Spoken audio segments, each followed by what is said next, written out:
I also offer a warm welcome to each of you participating in this Je conference. souhaite aussi la bienvenue à chacun d'entre vous participant à cette conférence.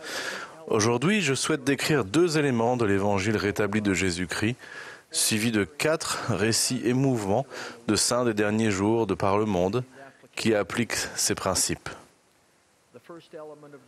Le premier élément de l'évangile rétabli, l'œuvre du salut et de l'exaltation, met l'accent sur des responsabilités désignées par Dieu.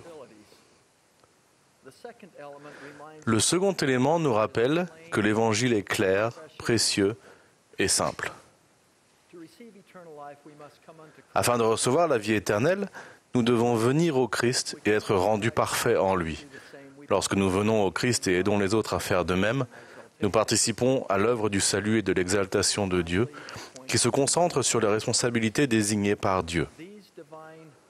Ces responsabilités divines s'alignent avec les clés de la prêtrise rétablies par Moïse, Élias et Élie, et dont le récit se trouve à la section 110 des Doctrines et Alliances, et le deuxième grand commandement donné par Jésus-Christ, d'aimer notre prochain comme nous-mêmes. On les trouve aux 2 premières pages du manuel général d'instruction, mis à jour et disponible pour tous les membres. Si les mots « manuel général d'instruction » ou « responsabilité déterminée par Dieu » vous font frémir par peur de complexité, n'ayez pas peur.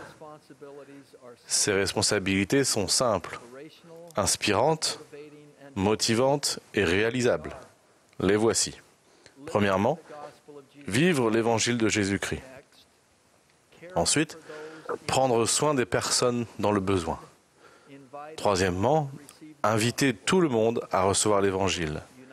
Et quatrièmement, unir les familles pour l'éternité. Je vous invite à les voir comme je les vois, c'est-à-dire comme une carte routière qui nous ramène à notre Père Céleste aimant. Il a été dit que l'évangile de Jésus-Christ est simplement magnifique et magnifiquement simple. Le monde n'est ni l'un ni l'autre. Il est compliqué, complexe et rempli de troubles et de conflits. Nous sommes bénis lorsque nous faisons attention à ne pas laisser la complexité, si commune dans le monde, entrer dans la manière dont nous recevons et pratiquons l'Évangile. Le président Hawks a observé, « On nous enseigne beaucoup de choses petites et simples dans l'Évangile de Jésus-Christ. Il est nécessaire de rappeler que, cumulées sur une longue période, ces choses petites et simples permettent de réaliser de grandes choses. » Jésus-Christ lui-même dit que son joug est doux et son fardeau est léger. Nous devrions tous nous efforcer de garder l'Évangile simple dans notre vie et dans notre famille, dans nos classes et collèges, dans nos paroisses et nos pieux. En écoutant les histoires que je vais maintenant vous raconter, notez qu'elles ont été choisies avec soin pour à la fois édifier et informer. Les actions de ces saints des derniers jours sont pour chacun d'entre nous des exemples d'application de l'Évangile de manière claire, précieuse et simple, tout en remplissant l'une de ses responsabilités désignées par Dieu. Premièrement, vivre l'Évangile de Jésus-Christ. Frère Jens, au Danemark, prie chaque jour pour vivre l'Évangile et remarquer les inspirations du Saint-Esprit. Il a appris à agir rapidement lorsqu'il reconnaît l'influence de l'Esprit.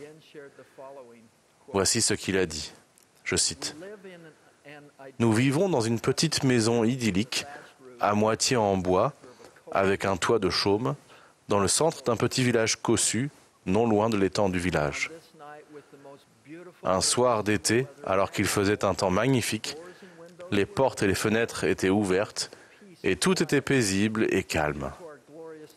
Grâce à nos longues et claires nuits d'été, je ne m'étais pas empressé de remplacer une ampoule électrique dans notre buanderie. Tout à coup, j'ai eu le sentiment distinct que je devais la remplacer immédiatement. Au même moment, j'ai entendu ma femme, Marianne, appeler pour que les enfants et moi allions nous laver les mains avant le dîner. Je suis marié depuis assez longtemps pour savoir que ce n'était pas le moment de faire autre chose que me laver les mains, mais je me suis entendu lui répondre que j'allais faire un saut au magasin pour acheter une nouvelle ampoule. Je me suis senti poussé à partir sans attendre. Le magasin était juste de l'autre côté de l'étang. D'habitude, nous y allions à pied, mais ce jour-là, j'ai pris mon vélo. En pédalant le long de l'étang, j'ai aperçu du coin de l'œil un petit garçon d'environ 2 ans, marchant seul, très près du bord. Et tout à coup, il est tombé à l'eau. Un instant, il était là, le suivant, il avait disparu. Personne n'avait rien vu à part moi. J'ai jeté mon vélo à terre, couru et sauté dans l'étang, l'eau m'arrivant à la taille. La surface de l'eau s'est immédiatement recouverte de lentilles d'eau, la rendant complètement opaque. Puis j'ai senti un mouvement d'un côté. J'ai mis le bras sous l'eau, attrapé un t-shirt et sorti le petit garçon de l'eau. Il s'est mis à halter, tousser et pleurer. Peu de temps après, le garçon et ses parents ont été réunis. Fin de citation. Lorsque frère Jens prie chaque matin pour être aidé à reconnaître les inspirations du Saint-Esprit, même pour quelque chose d'aussi peu commun que de changer immédiatement une ampoule, il prie aussi pour être un instrument pour bénir les enfants de Dieu. Frère Jens vit l'Évangile en cherchant l'inspiration divine chaque jour, s'efforçant d'être digne, puis en faisant de son mieux pour suivre l'inspiration quand elle arrive. Voici un exemple de la manière de prendre soin des personnes dans le besoin. Un jour, un dirigeant de paroisse dans le Pieu de Cucuta en Colombie a accompagné la présidente des jeunes filles de Pieu pour rendre visite à 2 de ces jeunes filles, ainsi que leur grand frère adolescent qui traversait de terribles épreuves. Leur père était décédé récemment et leur mère 1 an auparavant. Les 3 frères et sœurs étaient maintenant seuls dans leur humble petit abri. Les murs étaient en bois brut, bordés de sacs plastiques, et le toit en tôle ne couvrait que l'espace où ils dormaient. Suite à leur première visite, ces dirigeants savaient qu'il fallait leur venir en aide. Grâce au conseil de paroisse, un plan d'aide a pris forme. Les dirigeants de paroisse et de Pieu, de la Société de secours, du Collège des anciens, des jeunes gens, des jeunes filles et de nombreuses familles ont entrepris de bénir cette famille. Les dirigeants des organisations de paroisse ont pris contact avec plusieurs membres de la paroisse qui travaillent dans le bâtiment. Certains ont aidé à la conception, d'autres ont offert leur temps et leur labeur, d'autres ont préparé des repas, et d'autres encore ont fait don des matériaux nécessaires. Lorsque la petite maison a été terminée, ce fut un jour de fête pour ceux qui avaient fourni de l'aide et pour les 3 jeunes membres de la paroisse. Grâce à la famille que forme leur paroisse, ces orphelins ont ressenti la chaleur et le réconfort de savoir qu'ils ne sont pas seuls et que Dieu est toujours là pour eux. Ceux qui ont tendu la main ont ressenti l'amour du Sauveur pour cette famille et ils ont agi comme s'ils étaient ses mains en la servant. Je pense que vous aimerez cet exemple de la manière d'inviter tout le monde à recevoir l'Évangile.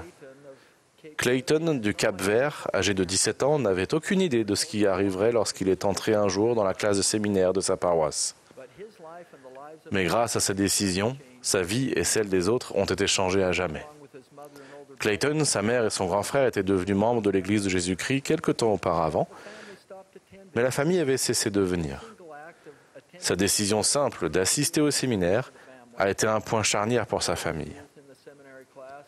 Les autres jeunes du séminaire se sont montrés chaleureux et accueillants. Grâce à eux, Clayton s'est senti à l'aise et ils l'ont encouragé à assister à une autre activité. Il les a écoutés et peu après a commencé à assister à d'autres réunions de l'Église. Un évêque sage a vu le potentiel spirituel de Clayton et l'a invité à être son assistant. Frère Pugna, son évêque, raconte: à partir de ce moment-là, Clayton est devenu un exemple et il a eu de l'influence sur les autres jeunes. La première personne que Clayton a invité à retourner à l'église a été sa mère. Puis, son grand frère a été la seconde. Il a ensuite étendu son cercle d'amis. Wilson, l'un de ses amis, était un jeune homme de son âge. La toute première fois qu'il a rencontré les missionnaires, Wilson a exprimé son désir d'être baptisé. Les missionnaires étaient impressionnés et surpris de tout ce que Clayton avait déjà expliqué à Wilson. Les efforts de Clayton ne se sont pas arrêtés là. Il a aidé d'autres membres moins pratiquants à revenir et il a parlé de l'Évangile avec ses amis d'autres confessions. Aujourd'hui, la paroisse compte 35 jeunes pratiquants, avec un programme du séminaire florissant, grâce en grande partie aux efforts de Clayton pour aimer faire connaître et inviter. Clayton et son grand frère, Kleber, se préparent à faire une mission à plein temps. Pour conclure, je vais vous donner un exemple personnel de l'union des familles pour l'éternité. Ce sont les missionnaires qui ont parlé pour la première fois du temple à Lydia, à Kharkiv, en Ukraine. Tout de suite, elle a ressenti un fervent désir de s'y rendre, et après son baptême, elle s'est préparée à recevoir sa recommandation pour le temple. Lydia s'est rendue au temple de Freiberg, en Allemagne, pour recevoir sa dotation. Puis elle a passé plusieurs jours là-bas à accomplir l'œuvre pour les morts. Suite à la consécration du temple de Kiev, en Ukraine, Lydia est allée au temple plus souvent. Elle y a été scellée éternellement à son mari, Anatoly, et ils ont plus tard été appelés à servir comme missionnaires du temple. Ensemble, ils ont trouvé plus de 15 000 noms d'ancêtres et s'emploient à accomplir les ordonnances pour eux. Lorsqu'on lui a demandé de parler de ses sentiments à propos de l'œuvre du temple, Lydia a répondu « Qu'est-ce que j'ai reçu au temple? J'ai fait de nouvelles alliances avec Dieu. Mon témoignage a été fortifié. J'ai appris à recevoir la révélation personnelle. J'accomplis les ordonnances salvatrices pour mes ancêtres décédés et je peux aimer et servir les autres. » Elle a conclu par cette phrase très vraie « Le Seigneur veut nous voir souvent au temple. » Je suis édifié par la bonté de ces saints des derniers jours, au centre de ces 4 histoires, chacun avec des circonstances diverses et variées. Il y a beaucoup à apprendre des résultats miraculeux de la simple application des principes de l'Évangile simple. Tout ce qu'ils ont fait est également à notre portée. Faisons en sorte que l'Évangile reste simple, tandis que nous prenons sur nous les responsabilités désignées par Dieu pour vivre l'Évangile de Jésus-Christ, afin d'être réceptifs aux inspirations, comme Frère Jens au Danemark. Pour prendre soin des nécessiteux, comme les membres du pieu de Cucuta en Colombie, qui ont fourni un abri à des orphelins de leur paroisse. Pour inviter tout le monde à recevoir l'Évangile, comme l'a fait Clayton de l'île du Cap-Vert en Afrique, avec ses amis et sa famille. Enfin, pour unir les familles pour l'éternité, selon l'exemple de Lydia en Ukraine, à travers ses propres ordonnances du temple, ses recherches d'histoire familiale et son service au temple. Faire cela apportera certainement joie et paix, je vous le promets et j'en témoigne, ainsi que de Jésus-Christ, notre Sauveur et Rédempteur. Au nom de Jésus-Christ. Amen.